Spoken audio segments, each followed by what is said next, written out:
Good evening. I'm Rebecca Hawthorne, President of the League of Women Voters of the Wayzata Plymouth area. I'd like to welcome our candidates, our audience, and our viewers on behalf of the League of Women Voters, Wayzata Plymouth area, and our co-host, the Minnetonka Eden Prairie Hopkins League. The League of Women Voters is a 104-year-old volunteer, nonpartisan organization that encourages the informed and active participation of citizens in government, works to increase understanding of major public policy issues, and influences public policy through education and advocacy. The League does not support or oppose any political party or candidate. The views expressed in this forum tonight are those of the candidates, not those of the League of Women Voters. It is our purpose in sponsoring forums such as this to provide you with an opportunity to hear candidates discuss face-to-face the issues that are important to you. This is a nonpartisan forum. We ask that campaign buttons or campaign t-shirts not be worn, nor signs or literature distributed in this room. Please silence your electronic devices at this time. And now I'd like to introduce your moderator for this evening's forum, Deb Brinkman of St. Louis Park, and a League of Women Voter St. Louis Park member. Good evening. Good evening.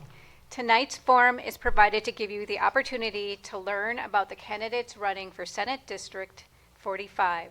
Their background, motivations, and goals in relationship to the seat that they seek. Candidates will be answering questions submitted in advance or during the forum. These questions have been reviewed by an impartial committee familiar with the issue.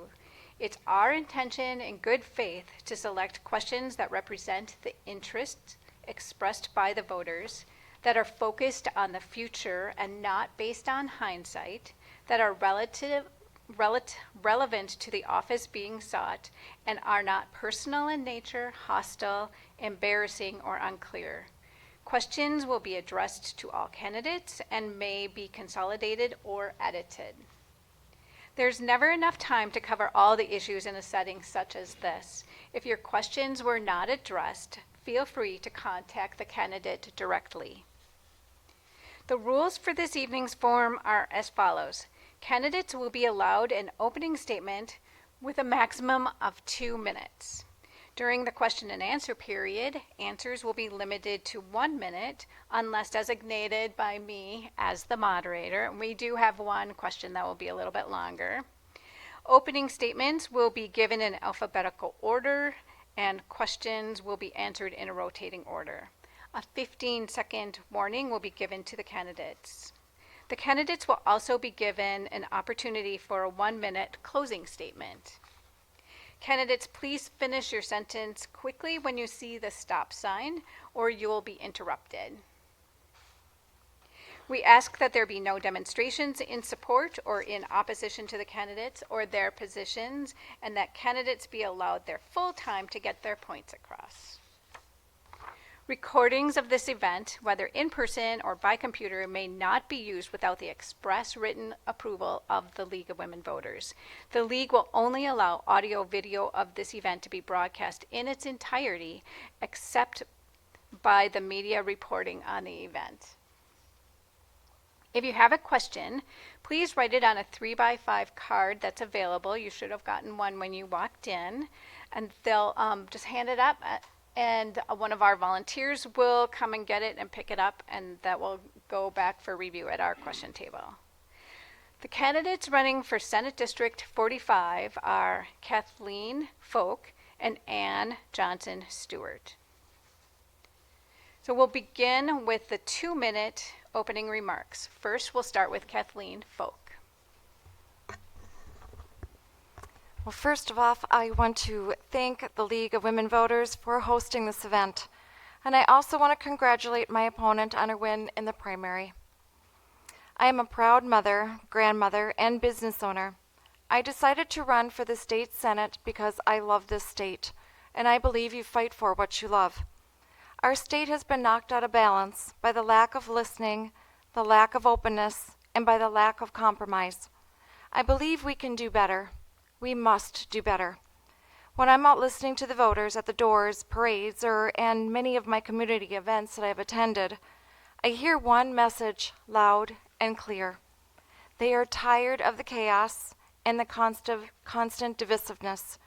If elected to the state senate, I pledge to listen, gather the best ideas, and then implement them. I am here tonight because I want you to know I support business, both large and small. They employ our neighbors and our friends, and we need to ensure that Minnesota is a great place to do business.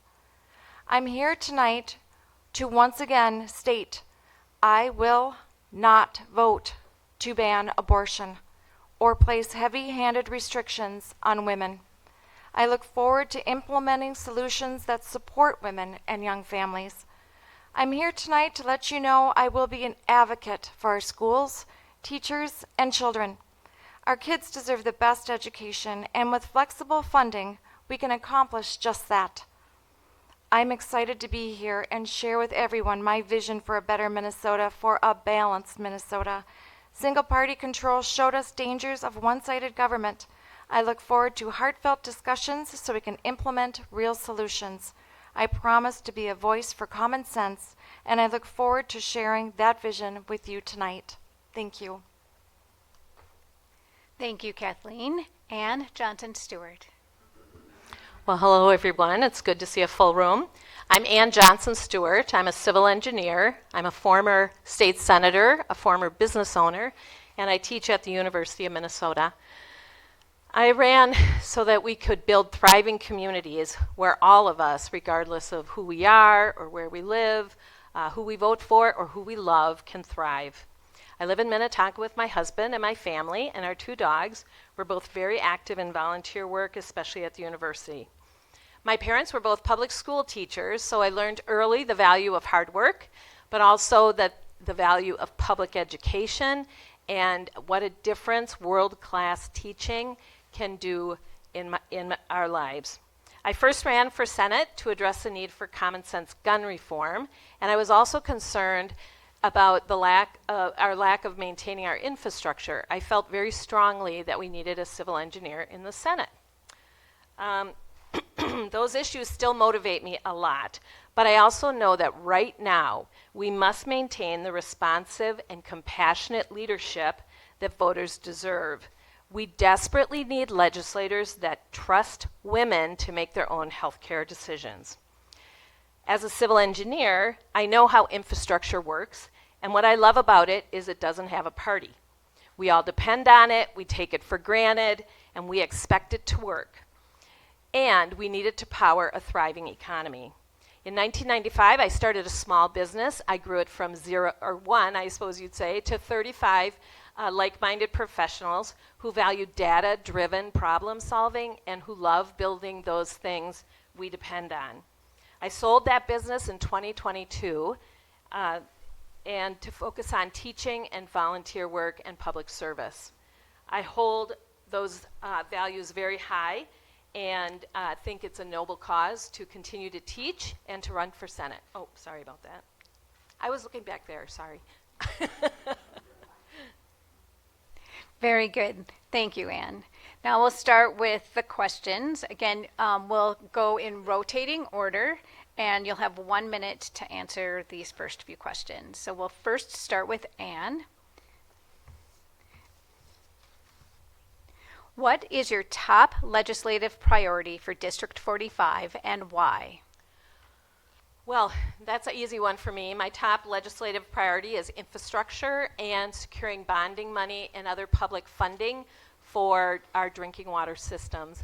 In SD 45, we have significant challenges in that our communities were built very sporadically. Many of them were built for homes that are much smaller than what sits on the shores of Lake Minnetonka now. And we have several communities that have drinking water issues that are severe. Mound, for example, people who live in Mound cannot drink the water coming out of their kitchen sink. I think that's abhorrent, and we should be not standing for that. We also have several communities that need significant increases in funding for public works and drinking water treatment and distribution. As their senator, that's going to be my priority, to make sure that we have everybody with up-to-date drinking water, not just, frankly, in SD 45, but in the whole state. Thank you, Anne. Kathleen. Over the past 2 years, we have seen a state spending $18 billion in surplus. I am running because I think this is wrong.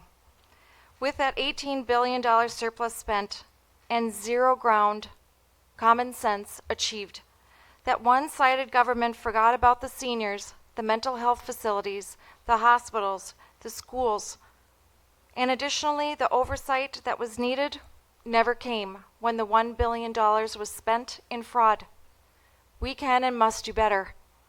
With inflation being high and everything costing more, I am running because I believe we need to lower our taxes, not raise our taxes. If elected, I will ensure that we have transparent and accountable state government. I will be sure that we fund education, hospitals, and our senior facilities. And every decision I make will be driven by what is best for the people in this district and across this great state. Thank you, Kathleen. Kathleen, we'll start with you for this next question. How would you work for bipartisan support on issues that divide your district? Please give an example. Well, there's many examples that we could talk about. One example Anne brought up already, and Mound needs clean drinking water. I think this should be a bipartisan, forward-thinking matter. There's no reason that any city in the state of Minnesota shouldn't have clean drinking water. I understand that Representative Andrew Myers did get them $10.3 million. As I talked to the Mayor Jason Holt just a couple months ago, I understand that they need another $20 million to get that done. I look forward to working across the aisle to make sure that Mound has clean drinking water. Thank you, Kathleen. Anne. Well, I think Minnesotans share a lot of values, not only around infrastructure, but about public education and public safety. And for any of these things to be well-resourced, we have to have bipartisan work. When I was in the Senate, one area that I worked constantly as a bipartisan member of the Senate on was the bonding committee. So while we have excellent infrastructure in the metro area, with the exception of a few places where we really need some drinking water repair, it's mostly the rural communities that are represented by Republican legislators that I worked with to try to pass bonding bills. And bonding trickles down to all these other programs. So education is often funded through bonding money, whether it's for facilities or for buses or whatever. And also, public safety is often funded through bonding. We see a lot of outstate fire departments that severely need those facilities. So that's an easy one. Thank you, Anne. Okay, the next question, Anne, we'll start with you. It's on education. Few Minnesota schools have gone unscathed from the effects of inflation. Higher than usual salary increases and lagging state aid. If elected, what would be your view of state education funding and whether to reduce, maintain, or increase the funding? Well, part of the challenge with public schools is we've been severely underfunding it for years. I remember when I was in the Senate, the Republicans in control proposed almost nothing for public schools. So last year, when we did fund $2.5 billion to public schools, that was just a start to get us caught up and address the issue of severe underfunding that we've seen for years.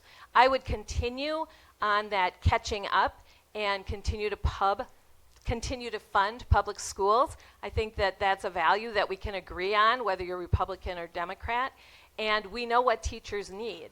We know that we also need to train more teachers. So there's a lot we can do as a state, and I think that both our Senate Finance and our Senate Policy Committees have done a great job in the last 2 years. We just need to continue with that work. Thank you, Anne. Kathleen. So education is so important. Yes, we did fully fund education this year, but education did not get the dollars that they really needed. I have met with the superintendents across the district, and they were all very grateful for the funds. But the mandates that they put on the school districts, well, it had left them scrambling. While some of these mandates accomplished worthy goals, we should provide our schools with funding and let them decide how best to spend the money. As I've talked about with the neighbors, they're concerned about our large classroom sizes. My granddaughter, being 11 years old, lives in the district. She had 32 kids in her class last year.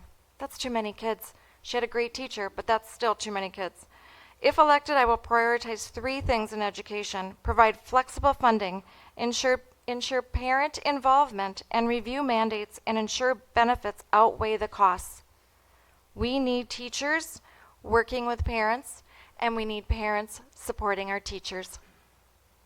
Thank you, Kathleen. And we'll start with you for this next question. The topic will be on safety. Many are concerned with crime in our communities. What legislation, if any, would you support regarding public safety? Yeah, well, that's an important one. I just met with the Sheriff Shane yesterday as we sat and had coffee and chatted for about an hour and a half. Our police departments are not funded. We have so many issues regarding public safety. I don't even know where to start. If we look at 2020 and what has gone on with the riots and the protests and the burning of our city, it's very clear to me what we need to do to help our cities. We need to make sure the cops know that we have their backs. Right now, police officers don't want to go into policing the kids. So the cops where they're at right now, 80% of them were asked, would they recommend their children becoming a cop? And 80% of them said no. What does that mean? Thank you, Kathleen. And Anne. Thank you. Well, I'm committed to protecting our communities and making them safer, for sure. I originally ran for to lower gun violence, and we really cannot address the issue of reducing violence in our communities without addressing gun violence. We also need to make sure that our police and our firefighters and our first responders are well funded and have the resources to do their jobs. In Minnetonka, we have world-class firefighting equipment and clothing and facilities. That is not the case in rural Minnesota. As I said in my last answer, making sure that we fully fund public safety is more than just talking about it. It's actually making sure that rural communities have adequate fire equipment and fire halls, and they're keeping their own selves safe and not bringing home chemicals and fire retardants to their children. So every Minnesotan should have access to the same public safety equipment. Thank you, Anne. Okay, the next question is going to be on the ERA, and this is the question that will allow a little bit longer. So we're going to allow 2 minutes to answer this question. You don't need to use all 2 minutes, but we'll give you 2 minutes, and I'll just double check with our timekeeper, make sure she's good. All right, and Anne, we'll start with you. Do you support the adoption of a ballot issue to add the ERA to the Minnesota State Constitution? Why or why not? And what language should or should not be included? Well, yes, I do support the adoption of the ERA and an amendment to put it out to all voters. I'm 60 years old, and I remember graduating from college in the 80s thinking women have obtained equality. Things are going to be great when I'm an engineer on construction sites. And now here we are 40 years later, and things have not changed that much, although they really haven't changed. I think we need the ERA to protect us in all areas of our lives. And so while I don't have the actual language in front of me, I do support the efforts to include reproductive freedom and choices on that, because I don't trust that Minnesota will always have the governmental or the legislative environment where we can take abortion care and birth control for granted. So yes, I do support it. I think it's high time we passed it. I think it is an important thing not just to women, but also to men. And in 2024, 2025, this is something that I think we can all get behind. So with a constitutional amendment going out to everyone, I think it offers a good opportunity for everybody to have input, and yes, I support that. Thank you, Anne. And Kathleen. Well, as you know, I was not in office when this bill came before the legislation. We need to make sure that we are, as a woman, doing everything we can to support women. We need to make sure that we do not discriminate against our neighbors. We also need to ensure that we have our First Amendment priority protected, the right to free speech and the right to practice your religion. My concern with this bill is, once again, I haven't seen it, but I want to make sure our religious freedoms are protected. And until I see the bill in front of me, I cannot honestly make a statement regarding that. It's when we need to sit down with our colleagues, find common ground, make sure that everything makes sense in that bill, and absolutely, the Equal Rights Amendment should be constitutional. Thank you. Thank you, Kathleen. And so the next topic that we have is on the bonding bill. And Kathleen, we'll start with you. The 2024 Minnesota legislature was unable to find bipartisan support for an infrastructure bill to fund water treatment plants, roads, bridges, university buildings, and other public work projects. What is your position on funding infrastructure, and how would you work across the aisle to enact such legislation? Excuse me. We definitely need to pass a bonding bill. We definitely need to take care of our roads and our bridges. And look what happened to our dams when we received all that rain. We need to sit down and find common ground solutions for these issues that come up. We need to ensure that our roads are taken care of. I know in St. Bonifacius they need help. I understand that in Long Lake they need help with their roads.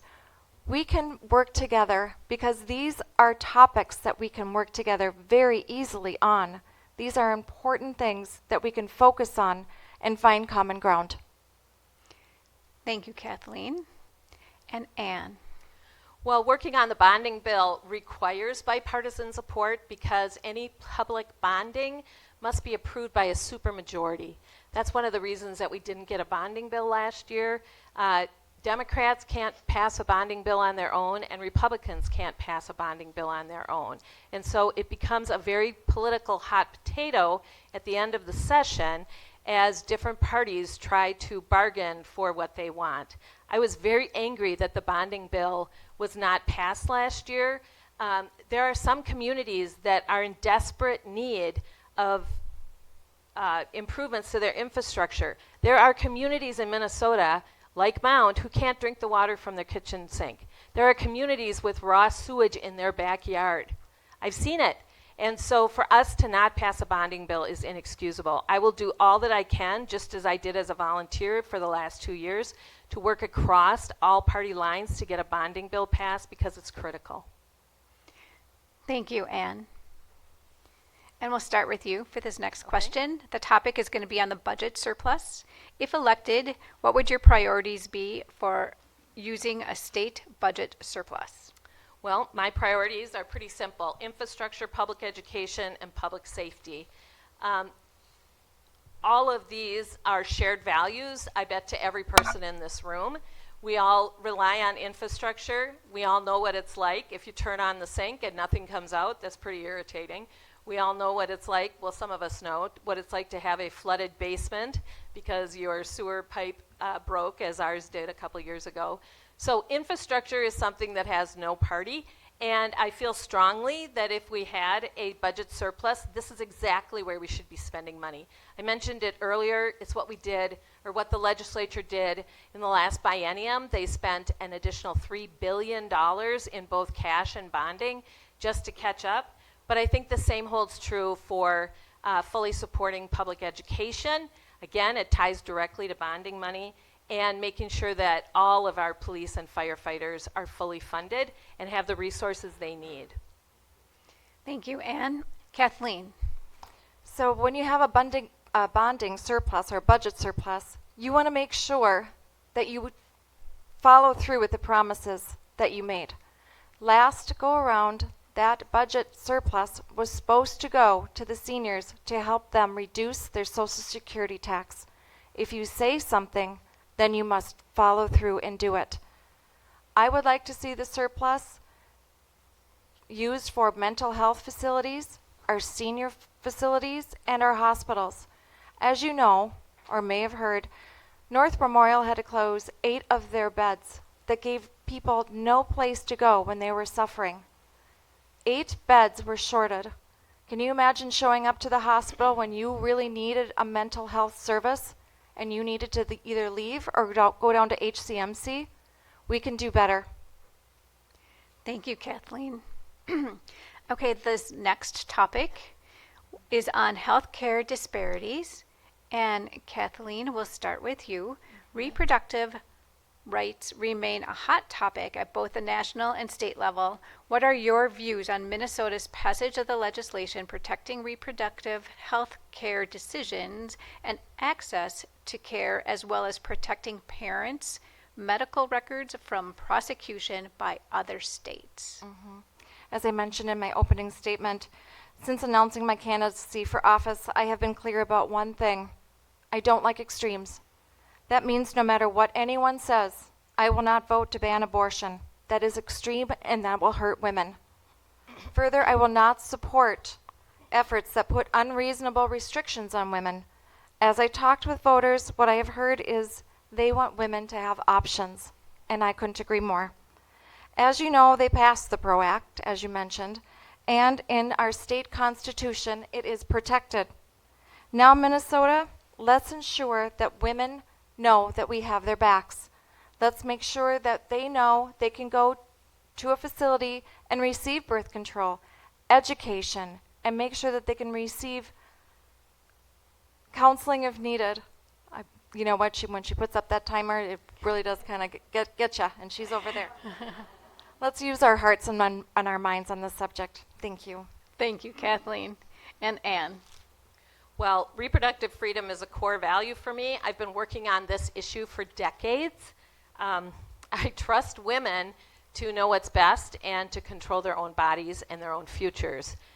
In the 80s, I trained as a clinic escort, and I know from that experience that there are as many reasons for women going to an abortion clinic as there are the women themselves. I also served on the NARAL Pro-Choice Minnesota board and was awarded their Legislator of the Year award in 2021, probably because I was one of the original authors of the PRO Act. I firmly believe that we must control, or we must protect, the full spectrum of reproductive care. That includes family, birth control and fertility treatments, abortion, and health care. Last year, there were 6 attempts by the Republicans in the Senate to put restrictions on abortion. Any restriction is something I'm very much against. I am a vote that women can count on based on my decades of experience in fighting this fight. Thank you, Anne. Kathleen. I think I already She answered already that did. question. No. That's okay. Thank you. All right, the next question is on housing. What legislative measures, if any, would you support regarding housing, ownership, and rental? Well, as a real estate agent, you know that the housing prices today are unaffordable. We need to make sure we do have affordable housing.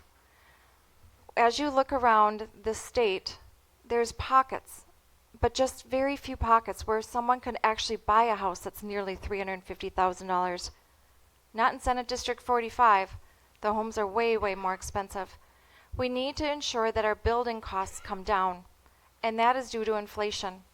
We need to make sure that we work with our neighbors and our cities work with our state and help them find better ways to provide affordable housing.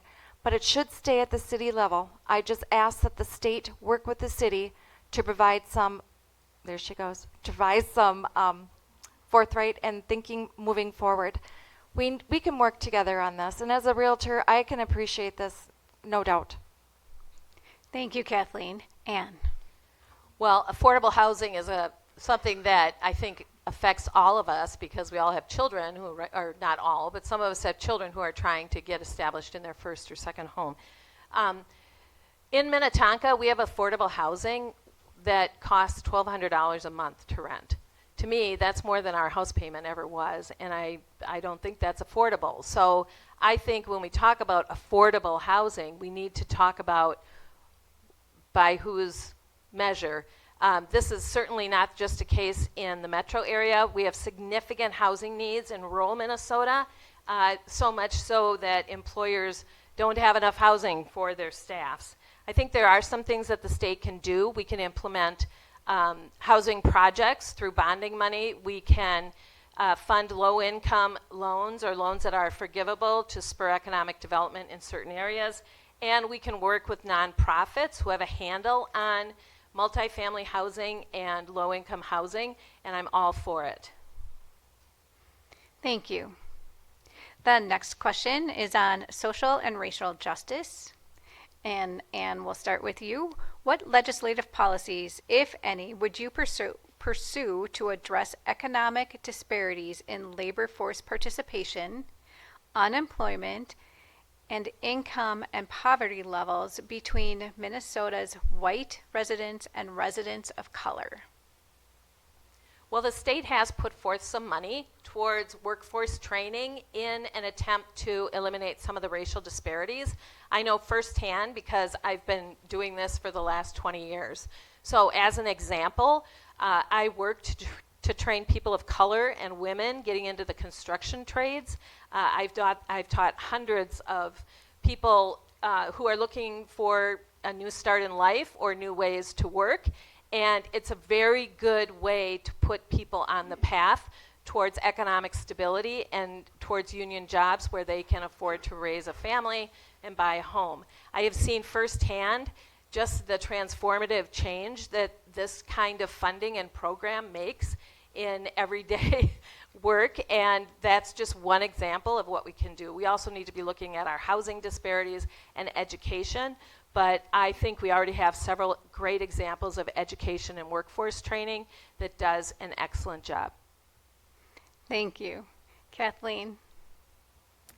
So the social disparities are still real in this state.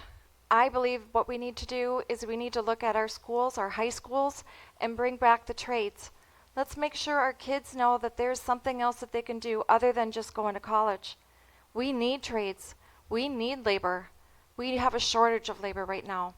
Whether it's blue-collar labor or whether it's, if you're going in to be a cosmetologist, I need to get my hair cut. I don't know about you. So we need to focus on our kids and make sure that we are spurring them up and moving them forward. I also was a part of a program. It was called Perspectives, and it was a community that was in St. Louis Park. And in St. Louis Park, they had women there that were incarcerated, and this program helped them reach their limit and help them get out of poverty. Thank you. Thank you, Kathleen. And we'll start with you for this next question, and it is on childcare. Childcare is critical to our labor market. What, if anything, should the legislature do regarding access and availability to quality and affordable childcare for working families throughout Minnesota? I appreciate this question. I would love to do all that I can to help lower the cost of childcare. I think if we all sit down and have a group discussion and figure out together what can we do to help lower the cost of childcare. People today, young families, are considering not having children because they can't afford childcare. But if we bring the constituents in a room and we sit down, once again, we can find common ground solutions. I believe it. Thank you. Thank you, Kathleen. And Anne. Well, there's a lot that's been done, but a lot that needs to be done around affordable childcare. It is true that many young families or young couples are deciding not to have children or postponing it because childcare is just outrageous. There's several things that we can do. We can continue to fund the construction of child care centers in rural communities and in the metro area. We can work to increase mandatory minimums for pay for child care workers. That's a big problem, is not only we don't have the facilities, but we don't have the staff. We can continue to fund child tax credits for families. Those were really effective in the last 4 years, and I'd like to see those continued. We can also work with private businesses like they've done in the rural Minnesota with companies like Polaris or Marvin Windows, where they fund the child care centers themselves, and we can give them tax credits for doing that. Thank you, Anne. Then next question, again, we'll start with you. It's on the environment is our topic. On the November ballot, Minnesotans will be asked to reauthorize or end a constitutional amendment allocating 40% of state lottery proceeds to the Environment and Natural Resources Trust Fund. If you support reauthorization, what environmental issues in District 45 need to be addressed? If you do not support reauthorization, how would you allocate the lottery proceeds?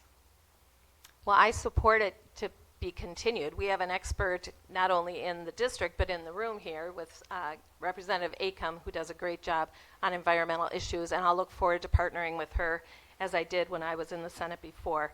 I think it's really important that we continue to fund these types of special projects. It is funded with very strict oversight from representatives of both the House and the Senate, and we hold dear so much that this program is allowed or allows us to fund things like parks and natural areas. I think this is a very excellent idea, and for sure I will vote to support it and to continue it.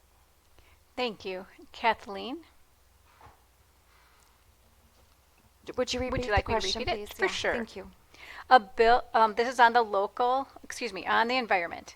On the November ballot, Minnesotans will be asked to reauthorize or end a constitutional amendment allocating 40% of the state lottery proceeds to the Environment and Natural Resources Trust Fund. If you support reauthorization, what environmental issues in District 45 need to be addressed?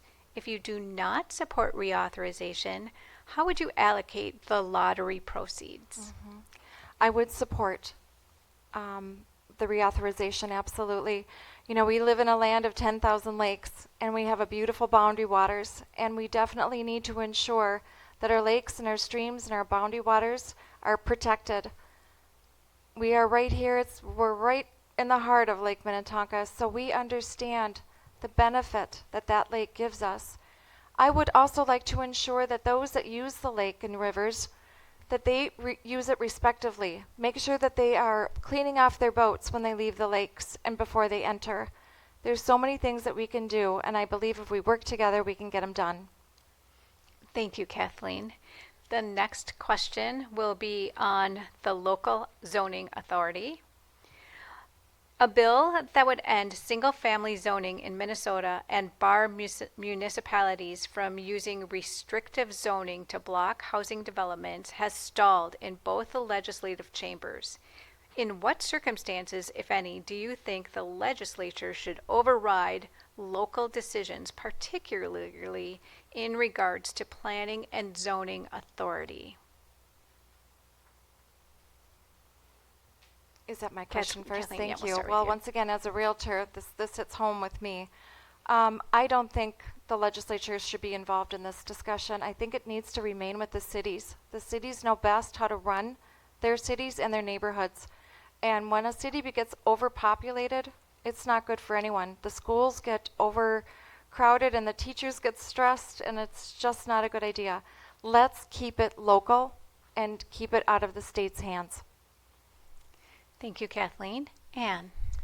Well, I somewhat agree. I think local communities know best what type of infrastructure and community they want to have and one that they are interested in developing.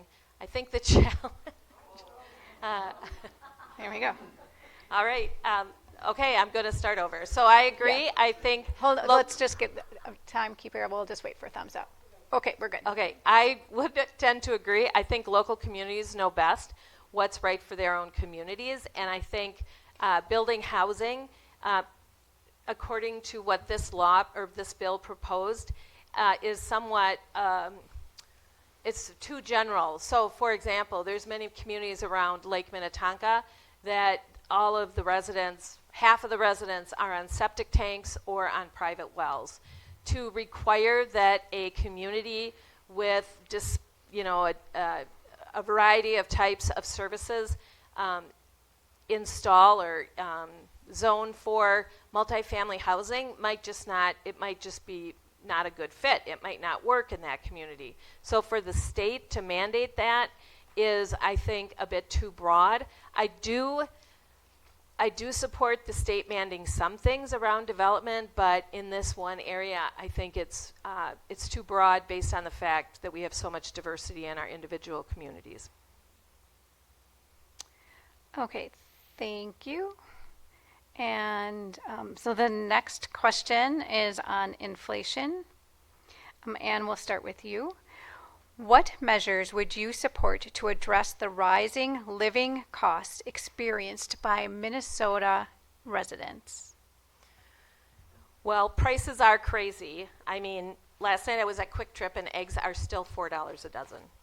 Who else remembers when they used to be 99 cents? Like, what is happening? So if eggs and milk and dairy and eggs and milk and butter are expensive, that's a really big problem for every family because those are the staples we rely on. So there are a few things that we can do as a state to address inflation. We can hold corporations accountable for price gouging or for record profits, but we can also help families by lowering costs on things like prescription drugs, on insurance, on health care, on daycare, as we just mentioned before, and on college. So there's a lot of ways that the state can work to make things more affordable, but we need to be innovative and we need to be thoughtful and work with the entire members in order to find those solutions. Thank you, Anne. Kathleen. Yes, well, really inflation has more to do with the federal level rather than the state level. The federal issue is we need to make sure and ensure our energy is flowing, and right now it is not. As a state, we need to make sure that being that inflation is high, that we do not raise taxes on our neighbors, that we need to lower the cost of energy, we need to lower the cost of our gas and not put taxes on our gas. We can do so much better if we think about not just putting out an answer, but actually finding a solution. And I look towards the state to make sure that we lower the taxes for all the hardworking Minnesotans. Thank you, Kathleen. All right, the next question is on the sports gambling bill. Kathleen, we'll start with you. Do you support or oppose legislation of mobile sports betting in Minnesota, and why? I do. I think less government is best. So if somebody wants to bet on sports, they should be able to. Thank you, Kathleen. And Anne. Well, I was in the legislature when we were debating sports betting. It never came before a vote, so I didn't have to make a commitment, and I'm not sure I could make a commitment right now.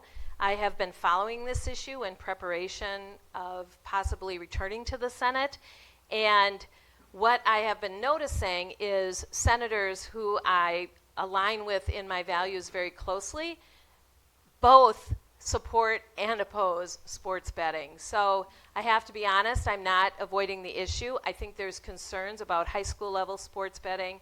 There's issues about allowing betting during games. I think there's all kinds of concerns around sports betting, and I'm frankly not convinced that the legislature has ironed that out.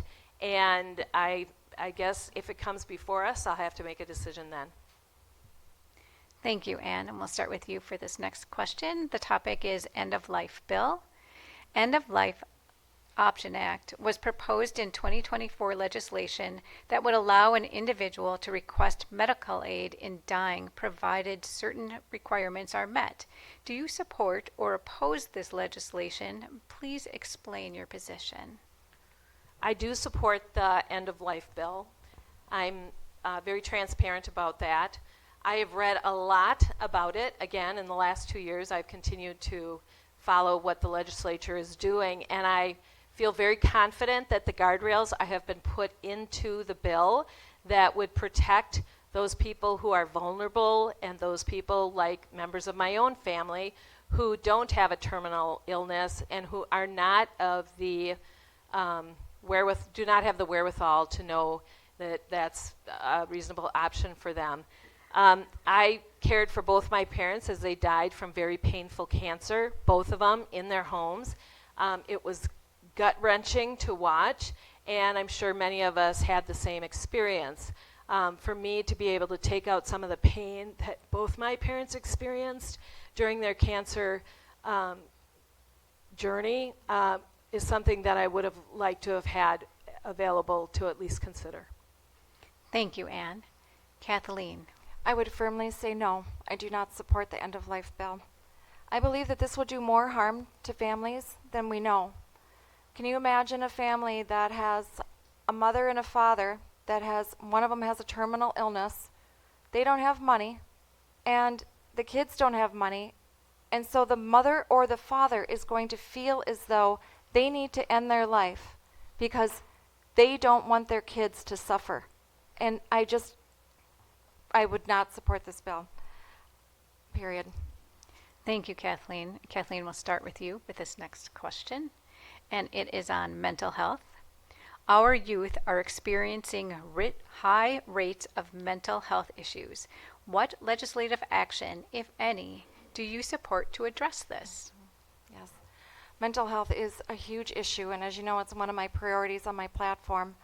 In meeting with the superintendents around the district, I have realized that even in the schools today, they have one counselor, but there's a waiting list to see that counselor.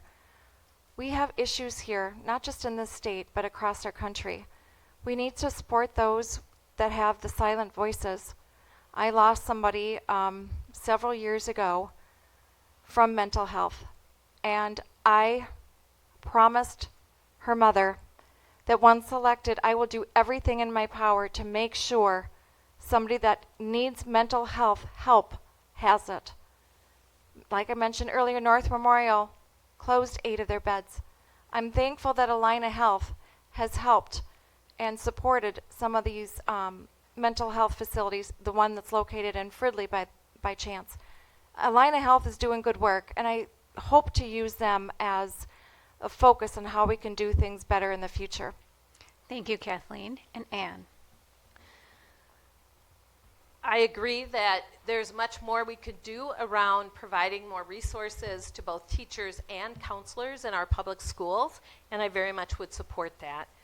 There was just an article in the Star Tribune last weekend about reimbursement for mental health services, and it occurred to me that we're not doing things right if we specify how much therapists can get reimbursed for counseling sessions and how many counseling sessions a patient is entitled to. I've seen this firsthand in my own family. So the cost of therapy is not reimbursed fully by insurance, at least in Minnesota, and the number of visits that are allowed by private insurance is mandated. I think that as a legislature, we could look into that and we could allow therapists and psychiatrists, psychologists be in charge of their own treatment, and I think that would make a big difference. Thank you, Anne. And Anne, we'll start with you with this next question. The topic is climate change. What legislation would you support to address climate change and its effect in Minnesota? And what is your view on nuclear energy? Well, I wrote my first paper on nuclear energy in 8th grade, and I've been studying it ever since. I have to tell you, I frankly am not a big proponent of nuclear energy, just simply because for us to meet our carbon-free goals by 2040, which is just 15 years from now, there's no way we could even build a nuclear plant in that time. Even the smaller ones that you're reading about in trade journals. So I think looking to nuclear as a way to solve our energy crisis is somewhat impractical. The last nuclear plant that was built in the U.S. Was built in Georgia, and it was billions of dollars over budget, and still is not up and running. I do support increased solar. I think we could be doing much more with solar energy, not just on farmland or on ground, but on all of our buildings, on our schools, on our parking lots, and so I would look more towards solar than nuclear energy. Thank you, Anne. And Kathleen? Yes. Well, this topic I can talk to you about all day. So you picked a great subject for me. We need to ensure that we have clean, reliable, and affordable energy. Here in Minnesota, we do have an abundance of renewable energy, which is great. But the fact is, we are all still connected to that big grid. We cannot just run on renewables and batteries alone. We need carbon-free nuclear energy and natural gas if we want our grid to stay reliable. Further, I don't support mandates that are not based on science. Energy is essential in our lives. We want our homes to be cool in the summer and comfortable in the winter. As senator, I would advance clean energy initiatives at the speed of value. Thank you. Thank you, Kathleen. All right, this next question, and this is the last question that I have that's been submitted. It has to do with migration of Minnesota residents. And again, we'll start with Kathleen. What would you do to stem out migration of Minnesota residents? Working age people are leaving the state and it's weighing on the economy. Well, we have to address why they're leaving. That's the first thing. Our taxes are high, our property taxes are high, our estate taxes are high. What tax in Minnesota isn't high? You can't die here, or you're going to pay a lot of tax. It's sad. We want to make sure our mothers and fathers stay here and they're around for our grandchildren. It's an important topic. I hope that if I'm so honored to be elected, can get into office and make sure we reduce taxes to make sure people are not leaving our state. Thank you, Kathleen. And Anne? Well, as far as migration of new graduates goes, I think that is an issue, and as somebody who teaches at the University of Minnesota in the engineering school, I see this firsthand. I think there is a lot that we can do as a state to address migration. As Kathleen said, we need to look at why new grads are leaving and what we can do to keep them here. The Federal CHIPS Act, for example, offers states a huge opportunity for creating new technology and new facilities that not only keep engineering grads and other young people in the state, but also attract them here. And I know that our state is doing a lot of work to secure those grants and to make Minnesota a great place to live. I have to say it's a myth that Minnesotans are leaving. A recent study in the Star Tribune showed that that's actually not happening across the state, and we all know why. It's a great place to live. Thank you, Anne. All right, we'll now move to our closing statements. Again, you'll get 1 minute for your closing statement. Because Kathleen started with opening statements, and we'll start with you with our closing statement, and we can go ahead and begin. All right. Well, thank you so much, Deb, and all the league members. Thank you, Kathleen. It's a pleasure. We know that there's a lot at stake in this election. We both have very different visions, which have been evident tonight. But we all know that reproductive freedom is under attack by Republican legislatures around the U.S. As a mom and a grandma, I'm very worried that my girls and my granddaughter will lose control over their bodies and their futures if I don't win this Senate race. Remember, I served in the Minnesota Senate when the Republicans were in the majority. I remember countless attempts to restrict or outlaw abortion. I remember zero money for public schools and no concern for our changing climate or energy needs. This election is about Minnesota moving forward and continuing the progress we've seen in the last 2 years, and I ask for your vote on November 5th. Thank you. Thank you, Ann. And Kathleen? Yes. Thank you again for holding this discussion tonight. I'm running for the state senate to bring balance back to Minnesota. The one-sided government gave money to our schools, and then they restricted how it was spent. The one-sided government spent your $18 billion surplus, and then they raised your taxes. The one-sided government seemed to have forgotten our seniors as they failed to eliminate or reduce the tax on Social Security. If elected, I want to ensure that our communities are safe, our businesses can prosper, and we can live in a Minnesota that works for us all. I vow to support women and families and find solutions to help reduce childcare costs. I vow to protect your religious freedoms, and I vow to be your voice in the Senate. I look forward to a brighter and balanced tomorrow. My name is Kathleen Folk, and I would be honored to receive your vote. Thank you, Kathleen. This concludes the Senate District 45 candidate forum. On behalf of the League of Women Voters, I thank the candidates for being part of the democratic process by running for office and for being willing to serve our community. Audience, please join me in thanking the candidates with your applause.